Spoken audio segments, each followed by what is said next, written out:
Hello, everyone. So, if you're here live, just started. If you're here live, please say hello, give me a wave. I'm trying to figure out the chat here, so I would love to just check in with you. And if you're here for the replay, also you can type replay or just hello. It's always nice to connect in any case. So, today we're going to talk about the elephant in the room. Now, what is that? It's the question, how is it fair that women have to fix marriages all by themselves? Like, why don't men have to do it with us? How is this even a thing? And I hear you. It can be a bit triggering. And here's the short answer: you don't have to. Nobody has to do it. Nobody has to do anything they don't want to do. So, in that case, fair has nothing to do with it. But tonight I'm going to talk about why you might want to fix your marriage on your own, what's in it for you, and why it's actually a pretty good idea. Oh, hey there, Rachel. Good to see you here.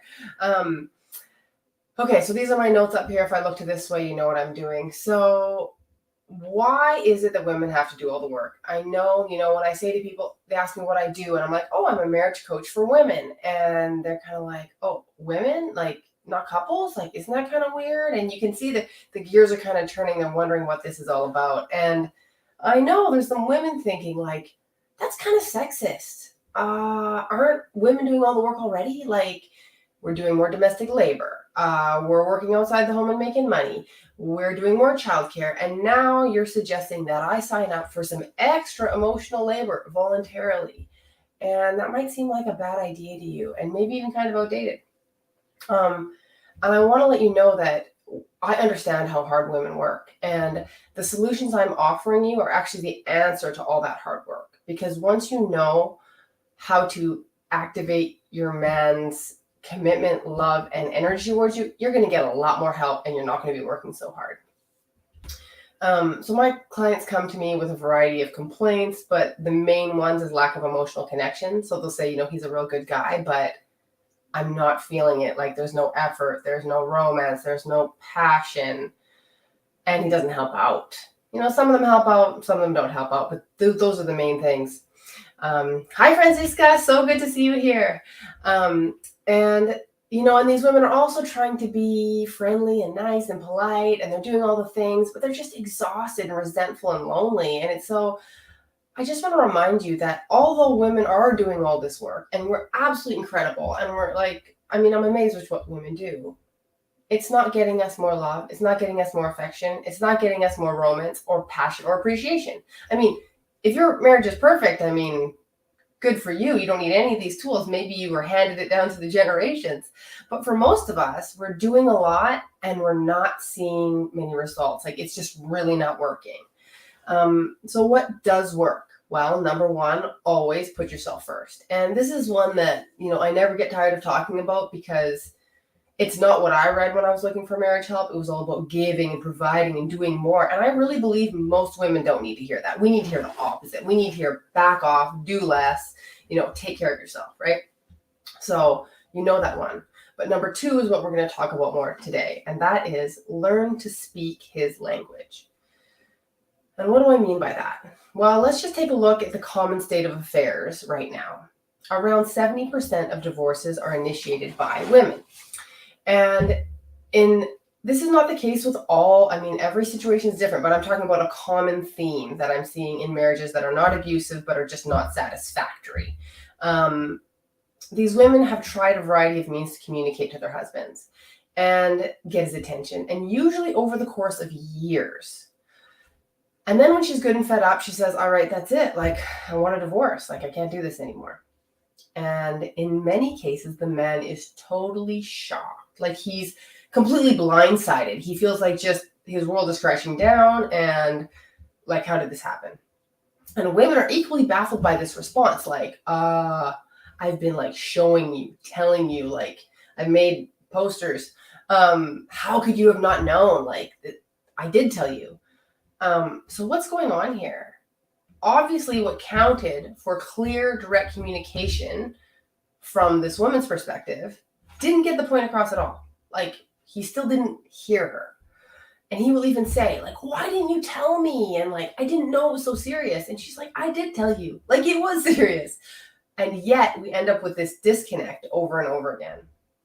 And he is remorseful and often ready to make changes because he did, in fact, love her all along. He just couldn't understand what she was saying to him in a way that truly hit home.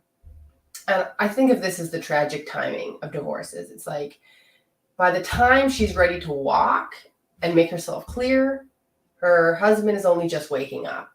And usually she's grieved and let go. She's kind of like washed her hands of this thing. She's lost all hope. And she's not interested in his repairs, no matter how genuine they are. And she's pissed because divorce is never what she wanted, but she felt she had no other choice.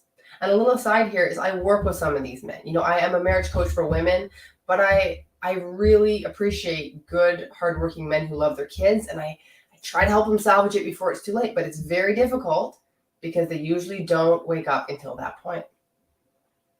And so what does this have to do with speaking his language?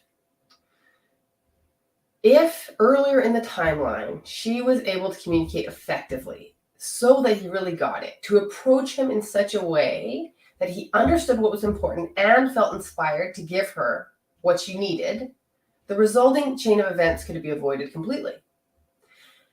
And this is where women get kind of triggered because we're like, well, why do I have to do all that? Like, why can't he do all that? Like, he's not an idiot. Like, he's maybe very competent in his career, or you know he's an intelligent man. And yet, like, why this, like, brick wall syndrome, right?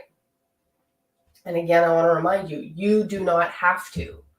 And of course, he could do that. And some men do. I mean, there are marriage coaches for men who do very much what I do for men who are not satisfied, not getting their needs met, and they're resourceful. They're looking for help. But if you're not in that situation and your man's not getting it and he's not showing signs of getting it, you have a choice.